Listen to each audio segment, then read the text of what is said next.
आशिकान अहले बैत अलैहिमुस्सलातु वस्सलाम मेरा सलाम कबूल करें। अस्सलामु अलैकुम वरहमतुल्लाहि वबरकातुहू। बिस्मिल्लाहिर्रहमानिर्रहीम। हिकमत मौला अली अलैहिस्सलातु वस्सलाम का आखिरी हिस्सा। किस्त नंबर 5, रिज़्क़ की हकीकत का राज।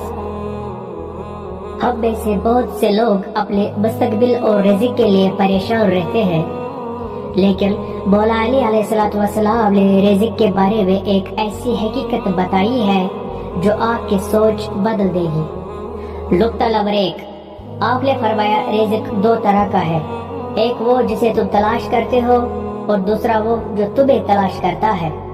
नुक्ता नंबर 2, अगर तुम इस तक लग भी जाओ तब भी वो रिज़्क़ जो तुम्हारे नसीब में लिख दिया गया है तुम तक पहुंच कर रहेगा। हकीकी सुकून क्या है? तो मालूम हुआ कि दिल का सुकून ज्यादा पैसे में नहीं बल्कि सब्र और कनात में है। क्या आप इस बात से इत्तेफाक करते हैं? अगर इस बात ने आज आपके दिल को सुकून दिया है तो कमेंट में हक लिखें और इस पूरी 5 हिस्सों की सीरीज को देखने के लिए अभी हमारे पेज को विजिट करें और फॉलो करें। शुक्रिया।